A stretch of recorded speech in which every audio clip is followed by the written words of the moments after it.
नमस्कार साथियों, कैसे हैं आप सभी। उम्मीद करते हैं कि आप स्वस्थ होंगे, सुरक्षित होंगे और सुखी होंगे।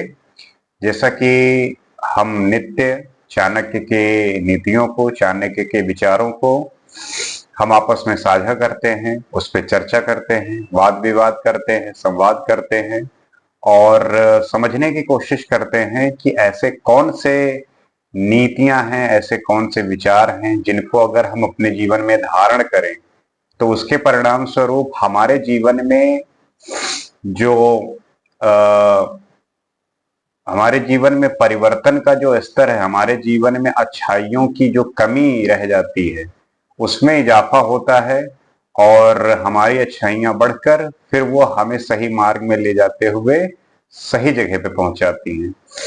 तो उसी चाणक्य नीति के आगे के श्लोकों को, आगे के विचारों को जानने की कोशिश करते हैं, समझते हैं। क्या कहते हैं? एकाकीन तपो द्वाभ्यायाम पठनम गायनम त्रिभिः चतुर्भिर्गमनम क्षेत्रम पंचभि बहुभिरण। अर्थात तप अथवा किसी प्रकार की तपस्या का काम एक अकेला व्यक्ति ही करता है। यदि दो छात्र मिलकर पढ़े तो अध्ययन अच्छा होता है और गाने के लिए यदि तीन व्यक्ति मिलकर अभ्यास करते हैं तो अच्छा रहता है। इसी प्रकार यदि यात्रा आदि पर जाना हो तो कम से कम 4 आदमी जाने चाहिए। खेती आदि कार्य ठीक प्रकार से चलाने के लिए 5 आदमियों की आवश्यकता होती है, परंतु युद्ध में बहुत से व्यक्तियों का होना जरूरी है।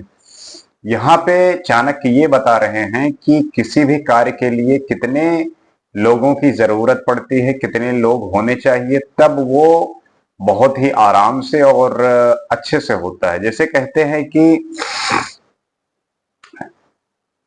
चाणक्य कहते हैं कि तप अथवा साधना व्यक्ति अकेला ही करे, एक से अधिक होंगे तो उसमें विघ्न पड़ेगा। वो यही कह रहे हैं कि अगर आपको साधना करनी है, तप करनी है तो आपको अकेले ही करना पड़ेगा, क्योंकि अगर कोई दूसरा आपके साथ उसमें इन्वॉल्व होगा तो उससे विघ्न पड़ेगा, उसमें एक तरीके से रुकावट आएगी। इसी प्रकार अध्ययन दो व्यक्तियों के बीच ठीक रहता है, क्योंकि दोनों एक दूसरे को कोई बात समझा सकते हैं। उसमें पढ़ाई की बात कर रहे हैं, अध्ययन की बात कर रहे हैं। अगर दो व्यक्ति हो और दोनों आपस में पढ़ रहे हो तो अगर आपस में विचारों का आदान प्रदान करें और वो अपना पढ़ा हुआ और दूसरा अपना पढ़ा हुआ साझा करे और उसको लेके बातें हों तो वो ज्यादा समझ में आती हैं। गाने के अभ्यास के लिए 3 लोगों का होना इसलिए आवश्यक है क्योंकि उनमें से एक जब अभ्यास करता है तो दोनों सुनने वाले अपनी प्रतिक्रिया जाहिर कर सकते हैं। इसी प्रकार जब आप गायन का अभ्यास करें तो वहां पे 3 व्यक्ति का होना जरूरी है, क्योंकि जब आप गा रहे हो तो उसके परिणाम स्वरूप आपकी आवाज कैसी है, आपका सुर कैसा है, उसको जो रिव्यू करने वाला है वो 2 व्यक्ति तो होने ही चाहिए। उसी प्रकार कहीं यात्रा आदि पर जाने के लिए भी 4 व्यक्ति, और वो ये बात कह रहे हैं कि अगर आप यात्रा कर रहे हैं तो अगर 4 व्यक्ति हो तो उससे सुखद कुछ नहीं होता, क्योंकि 4 व्यक्तियों के होने पर वो यात्रा फिर सुखद हो जाता है, वो प्रिय हो जाता है। और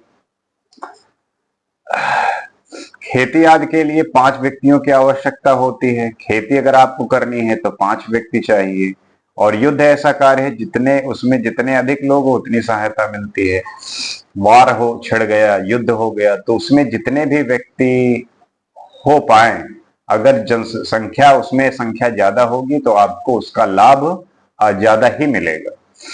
तो यहाँ पे इस बात को समझाने की कोशिश की है कि किसी भी क्षेत्र में कितने व्यक्ति अगर उपलब्ध हो तो वो काम बहुत अच्छा और बहुत सुखद होता है। आगे क्या कहते हैं? सभार्या या सुचिर दक्षा, सा भार्या या पतिव्रता, सा भार्या या पतिप्रीता, सा भार्या सत्यवादिनी। अर्थात पति के लिए वही पत्नी उपयुक्त होती है जो मन, वचन और कर्म से एक जैसी हो और अपने कार्यों में निपुण हो। इसके साथ ही वह अपने पति से प्रेम रखने वाली तथा सत्य बोलने वाली होनी चाहिए। ऐसी स्त्री को ही पत्नी माना जा सकता है।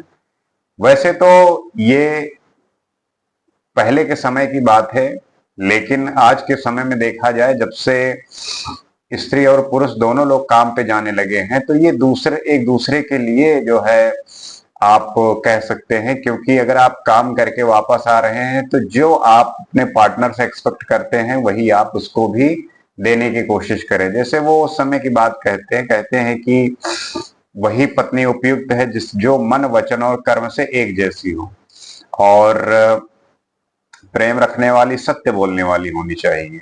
जाहिर सी बात है कि अगर आप किसी के साथ हैं तो उसका मन वचन और कर्म एक जैसा हो, उसका जो एक स्वभाव है, स्वभाव में भिन्नता ना हो। एक तरीके से अगर हम देखें तो उसमें एक भरोसे की बात हो, जहां पे उसको इस बात का एहसास हो कि हम कैसे अपने रिश्तों को निभाते हैं। वस्तुतः मनुष्य के लिए ऐसी ही पत्नी सुख देने वाली होती है जो मन वचन और कर्म से पवित्र हो, अर्थात पति से किसी प्रकार का भेदभाव न रखती हो। इसके साथ साथ उसका पतिव्रता और घर के कार्यों में चतुर होना आवश्यक है। यदि स्त्री अपने पति से प्रेम करती है और कोई बात छिपाती नहीं तो सर्वदा सच बोलती है और सच का आचरण करती है, वही उपयुक्त पत्नी मानी गई है। ऐसी स्त्री का ही मान सम्मान और पालन पोषण करना चाहिए। उनका तात्पर्य एक आदर्श पत्नी से है कि पत्नी कैसी होनी चाहिए। जैसे आज के समय में बहुत सारे ऐसे डिफिनीशन आते हैं, क्योंकि सोशल मीडिया पे बहुत ऐसे एक्सीडेंट और ऐसे बातें निकल के आती हैं जो थोड़ा लोगों को भ्रमित करती हैं। लेकिन यहाँ पे चाणक्य का जो परिभाषा है वो अपने तरीके से बातों को ये बता रहे हैं कि कैसे हमें जो हमारी जो पत्नी का एक फर्ज होना चाहिए या पुरुष के प्रति उसका जो व्यवहार होना चाहिए वो कैसा होना चाहिए, क्योंकि वही एक आदर्श पत्नी है। यही बात पुरुषों के लिए भी है, उसको भी अपने स्वभाव में वही गुण रखने चाहिए जो एक स्त्री के होने हैं। ऐसे आगे देखते हैं। अपुत्रस्य गृहं शून्यम दिशा शून्य अस्तवो बांधवा मूर्खस्य हृदयम शून्यम सर्व शून्या दरिद्रता। अर्थात जिस घर में बेटा नहीं होता वह घर सूना माना जाता है। जिसके कोई बंधु बांधव नहीं होते उस सारी दिशाएं, सारा संसार ही शून्य होता है। मूर्ख व्यक्ति का हृदय शून्य होता है और दरिद्र व्यक्ति के लिए तो सभी कुछ सूना है।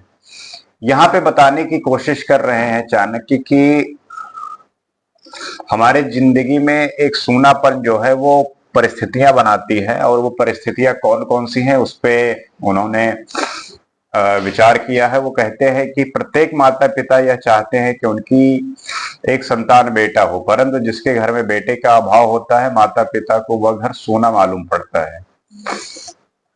जो वो व्यक्ति इस संसार में अकेला है, जिसका कोई रिश्तेदार